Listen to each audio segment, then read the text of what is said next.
सरपंच जी, ये मान सम्मान और ये पद हमने आपको दिया है ताकि आप हमारा भला कर सकें, ना कि हमारे घर की स्त्रियों को अकारण दंड दें।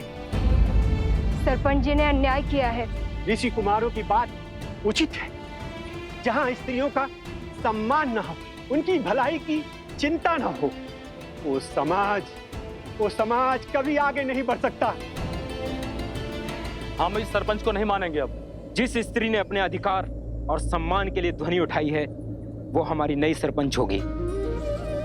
हाँ, यही है हमारी सरपंच। यही है हमारी सरपंच। हाँ, यही है हमारी सरपंच। यही हमारी सरपंच। ऋषि कुमारों, आपके कारण हमारी सोच से अधर्म और अन्याय का आवरण हटा। कृपया कर हमारी नई सरपंच का अभिषेक करें। हाँ, आप ही अभिषेक करें। हाँ, आप ही अभिषेक करें। अद्भुत पुत्रों, अयोध्या पहुंचने से पहले ही राम राज्य की कल्पना को सार्थक कर दिया। आयुष्मान भव।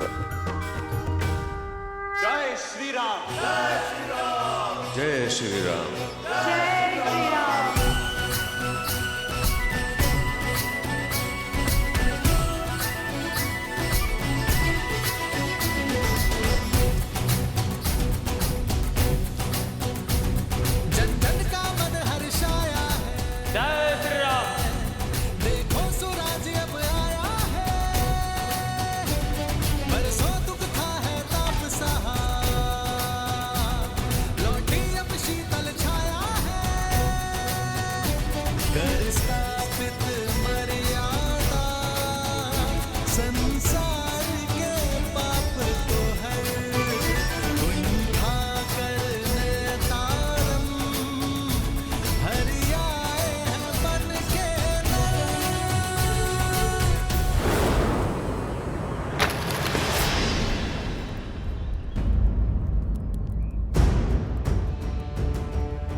लवकुश,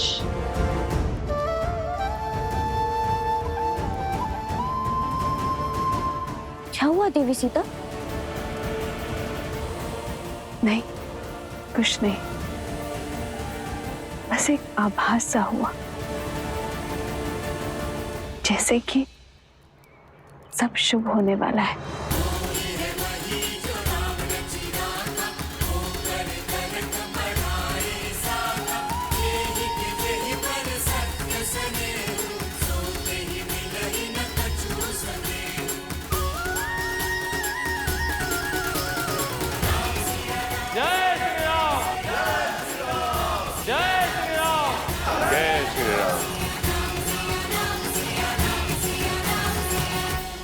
कोई कर्म जो मन को प्रफुल्लित कर रहा है, मानो जैसे शीघ्र ही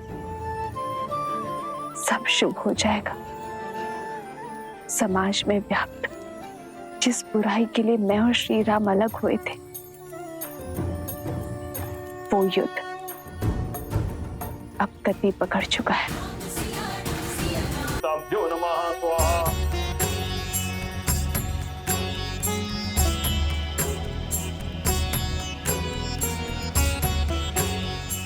भैया,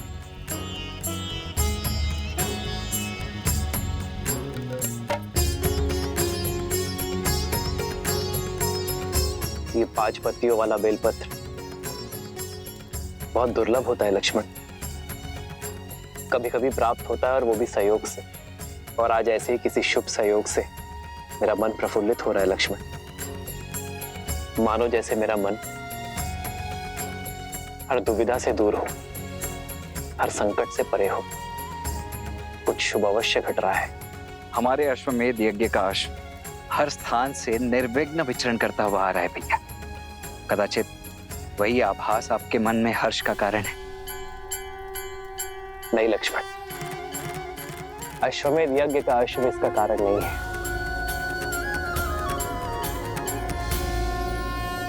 बल के 2 प्रकार होते हैं। एक वो जहां हम विरोधी को गिराकर उसे हराकर स्वयं को शक्तिशाली सिद्ध करते हैं, और दूसरा वो जहां हम अनुचित सोच को गिराते, कुविचारों को हराते हैं। यदि ये अश्वमेध यज्ञ शक्ति का प्रतीक है, तो ये मेरी आशा है कि जिस कारण मैं और सीता भिन्न हुए, वो कारण ही समाज से मिटा दिया जाए।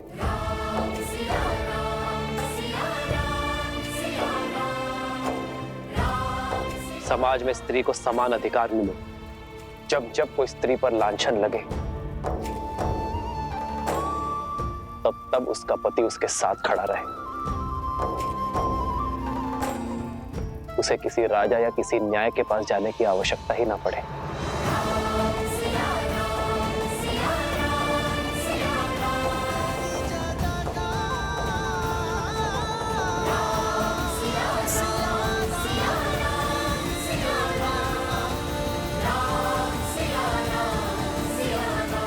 अति उत्तम भैया, आज तो आनंद आ गया। अरे भैया, हमने आज इतना शुभ कार्य किया और आप प्रसन्न होने के स्थान पर विचार से घिरे हुए हैं। हमने जिस कार्य का बेड़ा उठाया था उसका शुभारंभ तो कर दिया, किंतु जैसे जैसे हम अयोध्या की ओर बढ़ेंगे ये कार्य और कठिन होता जाएगा। स्मरण है ना, वो रक्षक बार बार किसी महाराज को बुला रहा था। बचाइए महाराज। और ये वही है जो हमारे हर कार्य और उद्देश्य के बीच में बाधा बनता है। इसलिए हमें बड़ी सावधानी से उचित शब्दों का प्रयोग करके अपनी बात को सभी के समक्ष रखना होगा। श्री राम के राम राज्य की कल्पना को हम इसलिए सार्थक नहीं करना चाहते ताकि हम अपने माता पिता को वापस पा सके, अपितु इसलिए कि हमारी माता ने जो लांछन का विषैला खून पिया है वो संसार के लिए उदाहरण बने। जब जब किसी स्त्री पर प्रश्न उठे तो समाज उस स्त्री के पक्ष में ही उत्तर दे। उचित कहा भैया, हम अपने कर्तव्य का निर्वहन करेंगे। शीघ्र ही अयोध्या पहुंचकर प्रजावासियों की दूषित सोच को पवित्र करेंगे। हम इसलिए सार्थक नहीं करना चाहते ताकि हम अपने माता पिता को वापस पा सके, अपितु इसलिए कि हमारी माता ने जो लांछन का विषैला खून पिया है वो संसार के लिए उदाहरण बने। उचित कहा भैया, हम अपने कर्तव्य का निर्वहन करेंगे। शीघ्र ही अयोध्या पहुंचकर प्रजावासियों की दूषित सोच को पवित्र करेंगे। पुत्रों, अंधेरा हो चुका है, आज रात्रि हमें यहीं रुकना होगा। जी गुरुवर। जी गुरुवर।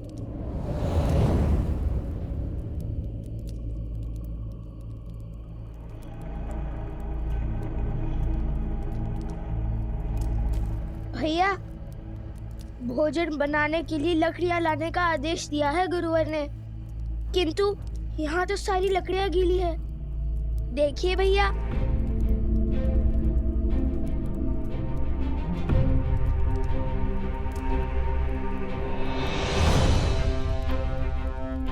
बिना वर्षा के ये गीली कैसे हुई? चलिए आगे देखते हैं।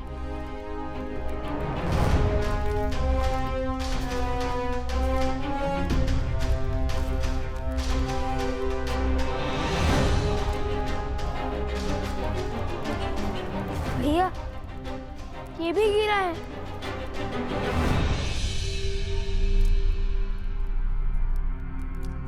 ये भूमि तो बिल्कुल सूखी है, किंतु आसपास के सभी पेड़ पौधे गीले हैं।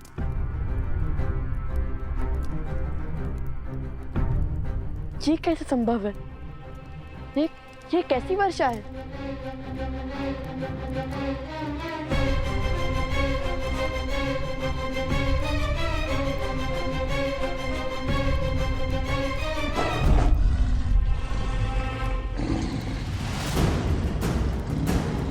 अंकुश, ये अवश्य ही कोई माया है।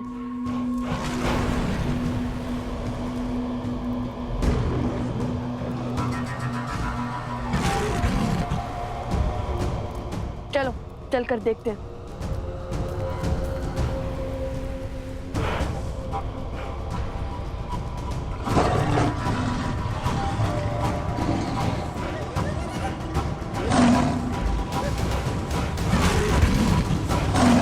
मारे गए।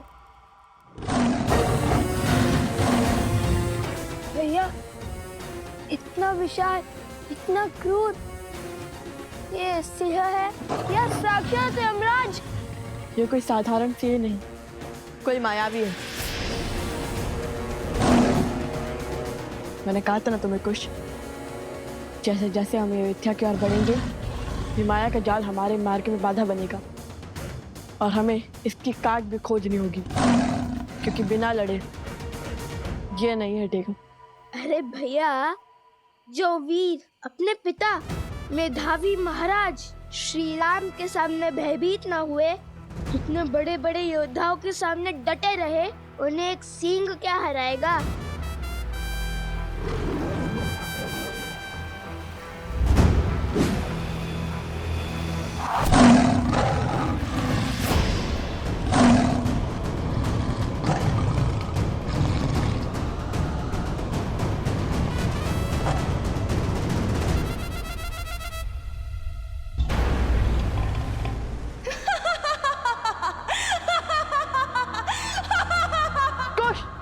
ये ध्वनि कहाँ से आ रही है?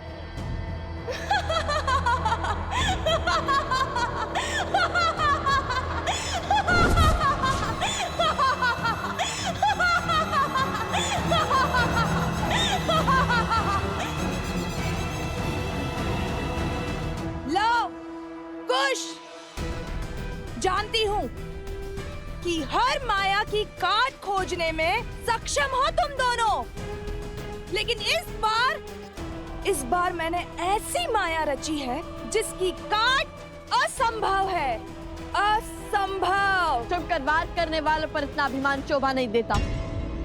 बताओ कौन है तुम, क्यों आई हो, अपना परिचय दो, क्यों हमारे मार्ग में बाधा बन रही हो, सामने आओ।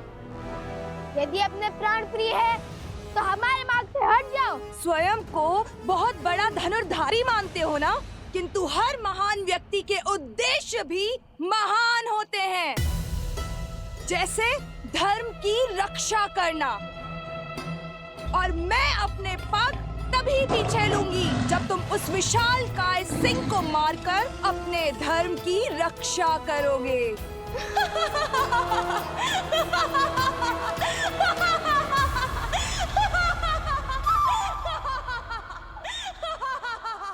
भैया, यहाँ पे तो बहुत सारे मार्ग हैं। हम तुम्हारी संतुष्टि के लिए इस सिंह के मुंह में क्यों जाएं? खड़े रहो यहीं। भैया, हम किसी और मार्ग से चले जाते हैं। चलिए भैया। अरे, इतने बड़े शूरवीर होकर इतने से सिंह से भयभीत हो गए। तनिक समीप जाओ और देखो दांव पर क्या लगा है।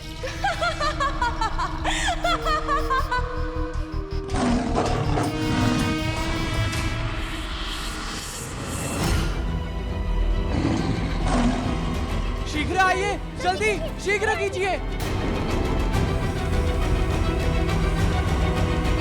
ये तो सोमकर्ण, उपगुरु, अवत्सरा और भाभीश्री प्रस्ता है। किंतु ये सब यहाँ कैसे? अरे ऋषिवर, बहुत संकट है, रुकिए।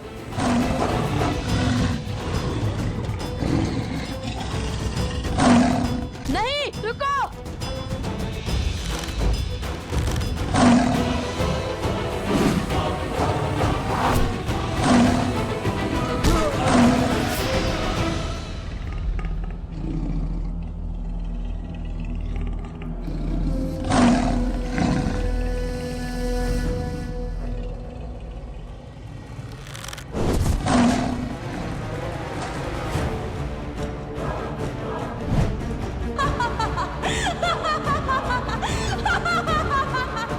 अभी भी यहाँ से जाना चाहते हो लवकुश, अपने साथियों को मृत्यु के मुख में छोड़कर?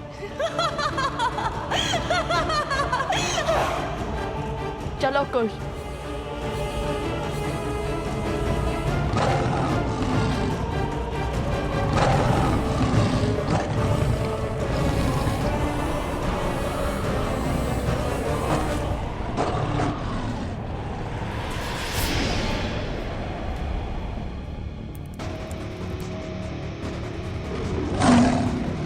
ये सिंह उस और किसे? लव कुश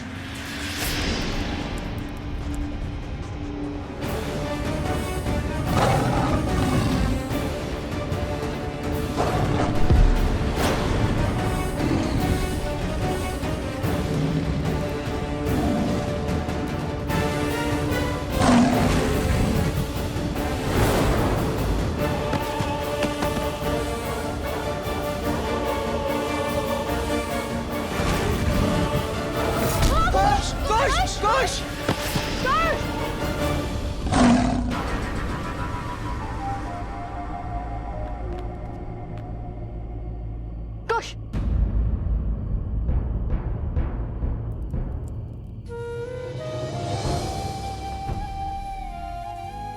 कुछ नहीं हुआ भैया, ये तो केवल एक खरोच है।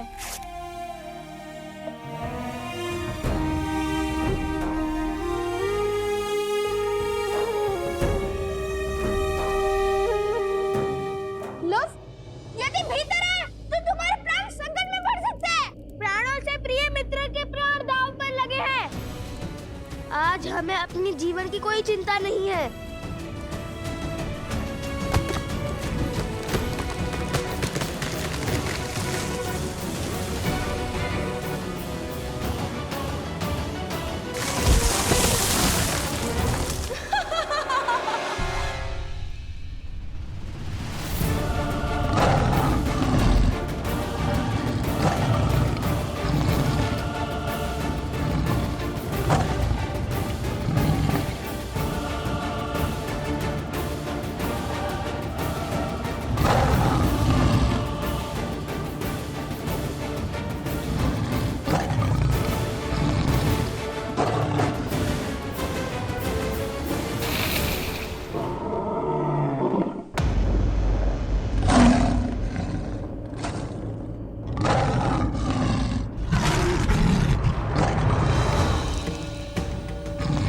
मार्ग से हटो मायावी पशु।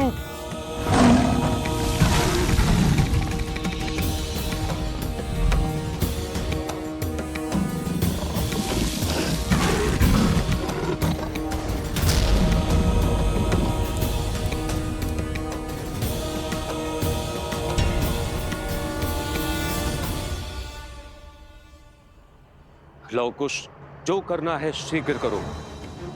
ये कुछ क्षणों के लिए ही मूर्छित हुआ है। अब ये उठा तो इसे नियंत्रित करना असंभव हो जाएगा। ध्यान रहे, घायल सिंह और भी अधिक घातक होता है।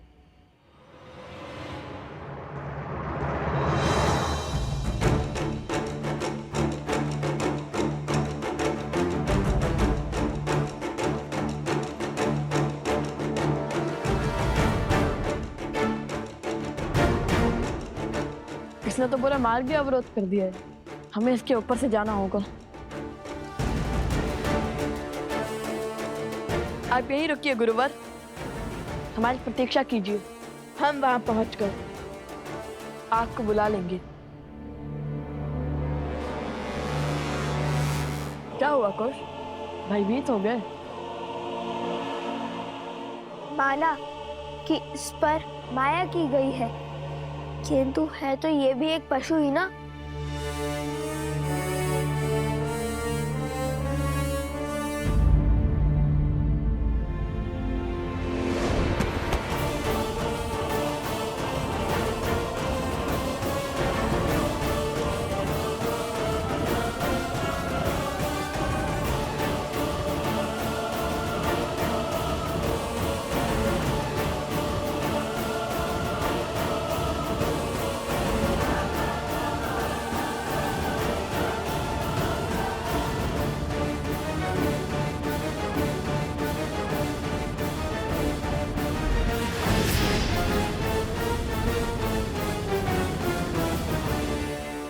कहाँ रह गए कुश? अरे सिंह का शरीर है, अयोध्या का उपवन नहीं।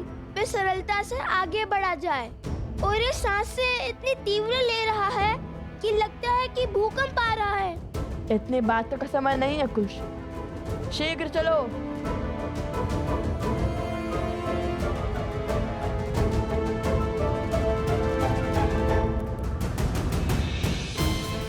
वो देखो,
आप सब यहाँ क्यों आए हैं?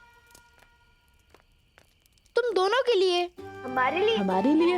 हाँ, देखो, सुग्रीव, जामवंत, विभीषण, तुमने ही तो कहा था ना कि तुम रामायण का मंचन करोगे, तो उसी उद्देश्य से कुछ विद्यार्थियों को यहाँ जोड़ने चले आए। सभी राम कथा सुनने के लिए इतने उत्सुक थे, तो हम इन्हें लेकर आ गए। किंतु हमें क्या पता था यहाँ इतना भयानक सिंह होगा। शांत हो जाओ सोम, ये सिंह हमारा कुछ नहीं कर पाएगा। सिंह के संकट से कौन रो रहा है? मन तो इसलिए रो रहा क्योंकि अब तुम फिर से यही कहोगे कि जहाँ मैं होता हूँ वहाँ समस्या अपने आप आ जाती है।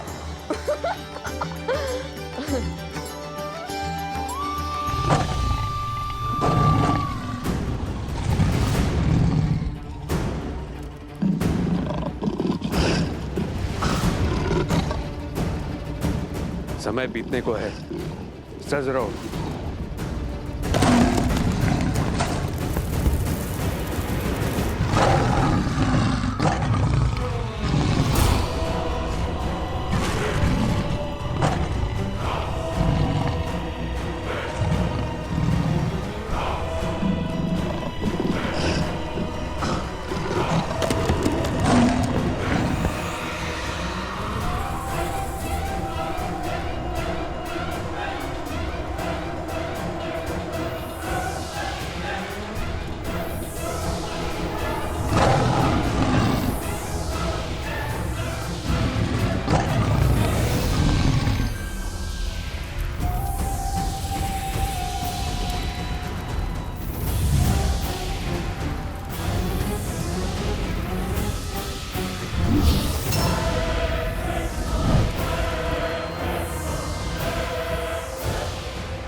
रुको। प्रहार से पहले सत्य का पता लगाना आवश्यक है, क्योंकि इतने विशालकाय सिंह का इस संसार में होना असंभव है, क्योंकि इसके पीछे अवश्य कोई माया छुपी है। आपका संदेह उचित है। इसके पीछे से किसी स्त्री की ध्वनि आ रही है, और ये माया भी उसी स्त्री ने रची है। तो उस मायावी स्त्री से लड़ने की योजना है?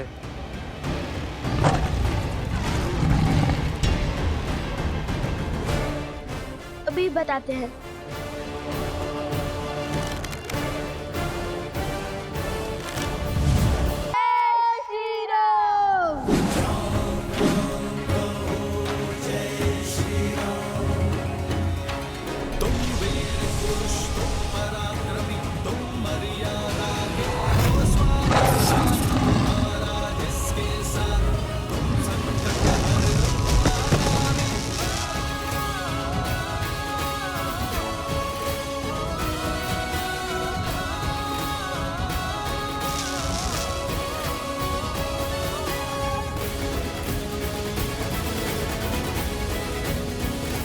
हमने इसको एक ऐसे बंधन में बांध दिया है जो एक पहर तक नहीं टूटेगा।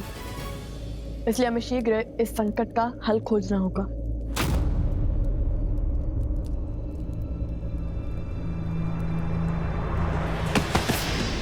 कुश! कुश, क्या हुआ? कुश, उठो!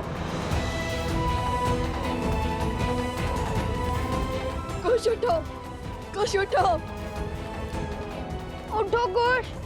कुश, क्या हुआ तुम्हें? बता मुझे। कुश, उठो!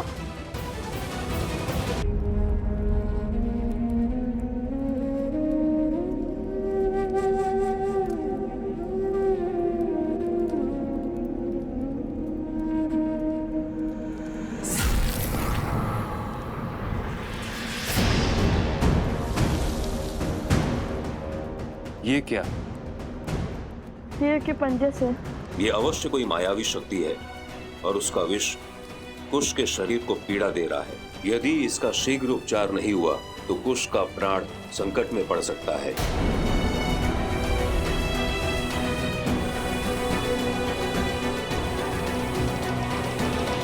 कुछ क्या हुआ तुम्हें? बता मुझे। कुछ उठो!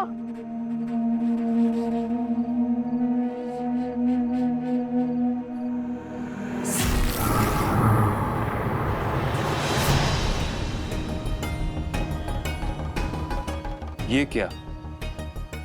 शेर के पंजे से। ये अवश्य कोई मायावी शक्ति है और उसका विष कुश के शरीर को पीड़ा दे रहा है।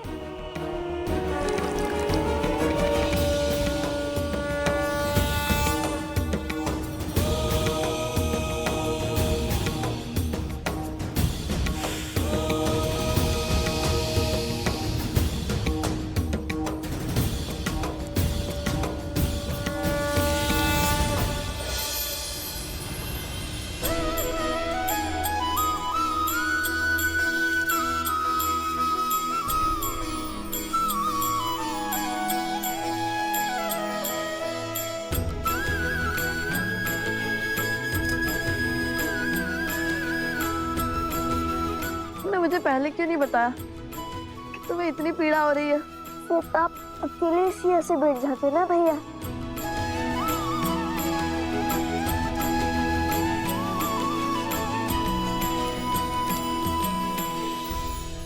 धन्यवाद गुरुवर, किंतु ये घाव ठीक तो हो जाएंगे ना?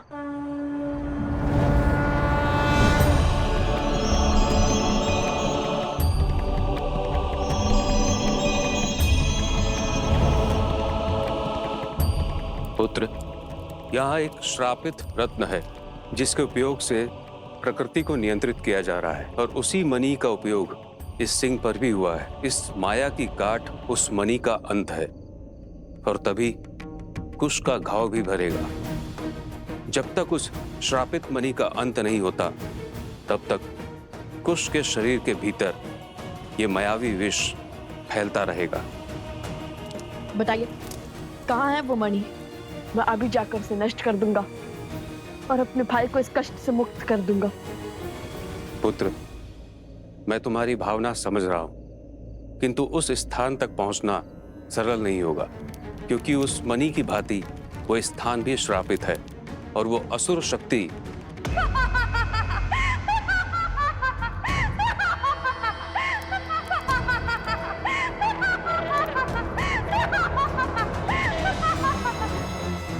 असुरी शक्ति अर्थात मैं, और मैं इन लोगों को यहाँ तक कभी नहीं पहुँचने दूंगी। और यदि वो इस पद पर पहुँच भी गए तो केवल कुश क्या, तुम्हारी मृत्यु भी निश्चित है। देखना, एक दिन तुम्हें इसका मूल्य चुकाना होगा। मेरे भाई को इस दशा में पहुंचाने का तुम्हें पछतावा होगा। हमारे पास कितना समय गुरुवर? जैसे जैसे भोर समीप होगा कुश की पीड़ा बढ़ती जाएगी और जैसे ही सूर्य की पहली किरण कुश के घाव पर पड़ेगी वो जल उठेगा और फिर मैं एक पैर के भीतर लौटूंगा। मुझे आशीर्वाद दीजिए। आशीर्वाद दे ऋषिवर। नहीं कुछ, तुम कहीं नहीं जाओगे। मैं जाऊंगा और मणि को नष्ट करके आऊंगा। तुम्हें मुझ पे विश्वास नहीं है? भैया, जब स्वयं महाराज राम पिताश्री महर्षि विश्वामित्र के साथ असुरों का संहार करने जा रहे थे, तब क्या उन्होंने श्री राम से अनुमति मांगी थी? तो कुछ वो भिन्न है। भैया, बिना आपके मैं कहाँ और बिना मेरे आप कहाँ। हम लवकुश तो राम लक्ष्मण की भांति एक दूसरे की आत्मा है ना। मैं भी तुम लोगों के संग चलूंगा। ऋषिवर, आप कृपया करके यहीं रुक जाइए। इन सबको आपकी आवश्यकता होगी। चले भैया। एक क्षण। एक मुख सूरज एक मुख चंदा, दिए सिया के सुख आनंदा। एक एक आत यमज युगला, जानकी सुत रूप लव कुश बोला। अरे एक लकड़ी से इतने विशालकाय सिंह का सामना कैसे करेंगे हम? सोमकन, माता सीता ने तो एक तिनके से रावण जैसे पापी को स्वयं से दूर रखा था, तो हमारे पास तो पूरी लकड़ी है। माता कहती है कि मानव की सच्ची शक्ति उसके विश्वास में होती है। स्मरण रहे, यदि कितनी भी विशालकाय बुराइयां क्यों ना आ जाए, यदि हम उसकी आंख में आंख डालकर देखते हैं तो वो बुराई भी घबरा जाती है। चाहे जितना बल लगा ले, तुम्हारी आंखें झुकनी नहीं चाहिए। मुख पर भय दिखना नहीं चाहिए, समझे? ये समय भय को भयभीत करने का है।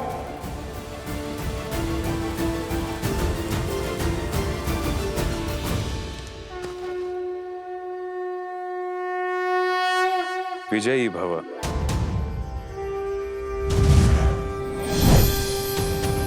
पुत्र, ये हर माया को भेदने में सक्षम है। इसकी आवश्यकता तुम्हें होगी।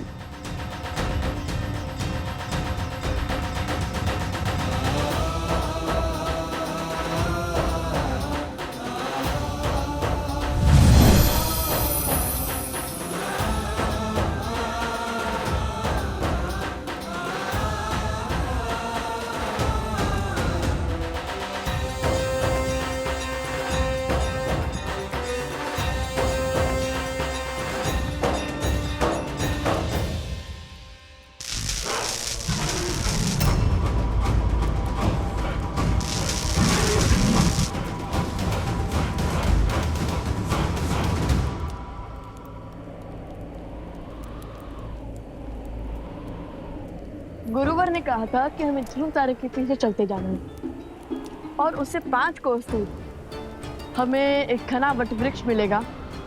उसके ऊपर एक तांबे की घंटी होगी। भैया, क्या हुआ? कुछ बहुत पीड़ा हो रही है, घाव कष्ट दे रहा है। बताओ मुझे, यदि तुम्हें विश्राम करना है तो कर लो। नहीं भैया, मैं ठीक हूँ। मेरी अचरज का कारण तो आपकी सोच है। आप कब से मेरी भांति सोचने लगे? इतनी तेज आंधी में घंटी को भागे भागे आंखों से खोजने लगे। समझ गया।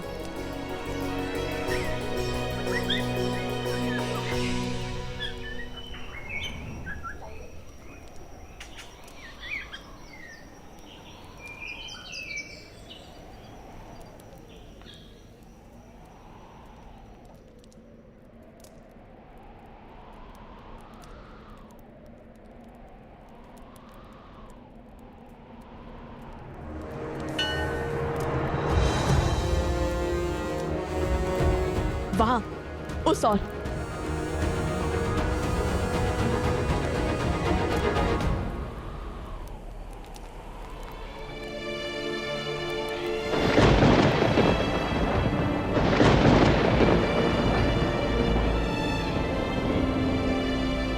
कुमुदनी,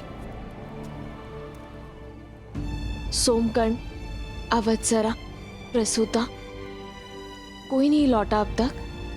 नहीं देवी। अच्छा, आते ही होंगे, किंतु इतना समय तो नहीं लगना चाहिए था। और प्रकृति भी कितनी रौद्र रूप में है। मेरा मन घबरा रहा है अब तो। आप कैसे कर लेती हैं ऐसा? अपनी संतान के लिए तो हर कोई चिंतित होता है, किंतु आप सभी के लिए इतना व्यथित कैसे हो जाती हैं? अपने केवल रक्त से नहीं, मोह के बंधन से और स्मृतियों के बंधन से भी तो बनते हैं ना कुमुदनी। अवश्य, अभी चिंता त्याग दीजिए, वो बस आते ही होंगे।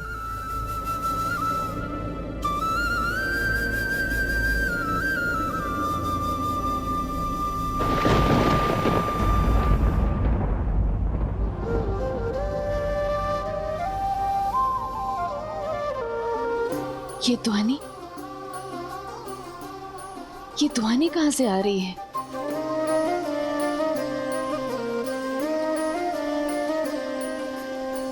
मिथिला में शिव का धनुष भयंकर, जिसे ना हिला सका कोई धुरंधर।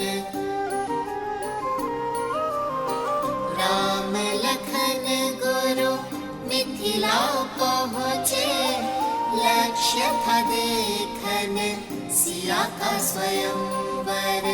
मिथिल सभा में थी विकट निराशा, कौन बने भरतार सिया का। ले गुरु आशीष उठे फिर राम, शीश झुका दिया शिव को प्रणाम। राम सिया राम, सिया राम, सिया राम, राम सिया रामायण को प्रणाम। राम सिया राम, सिया राम, सिया राम, राम सिया राम, सिया राम, सिया राम।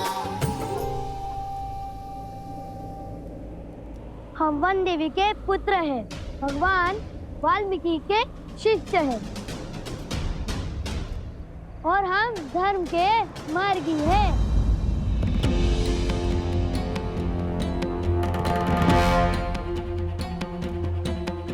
चटुकन, तुम रामायण कथा का गायन लवकुश की भांति अभ्यास क्यों कर रहे हो?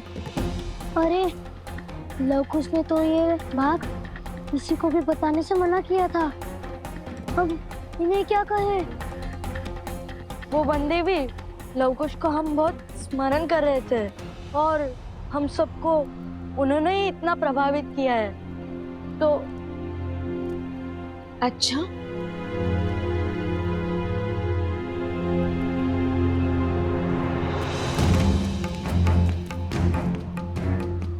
असत्य का दंड जानते हो ना? नहीं नहीं, हमें दंड मत दीजिए। तो फिर सत्य बताओ। वो लवकुश ने कहा है कि आपकी कथा का मंचन करना है। जब आपने अयोध्या छोड़ दी थी, तब का भाग संसार के सामने भी लाना है। अयोध्या में मेरी कहानी कहने का क्या उद्देश्य होगा? क्या अर्थ है इसका? वो दोनों करना क्या चाहते हैं?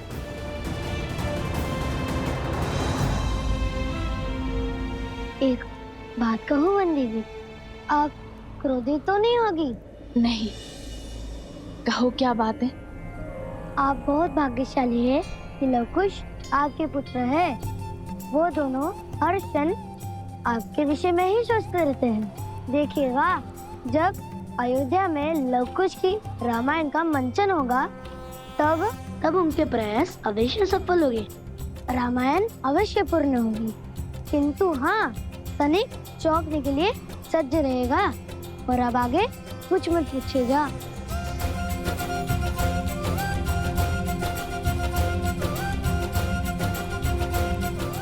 सदा उनके इन्हीं प्रयासों से तो चिंतित रहती हूँ मैं।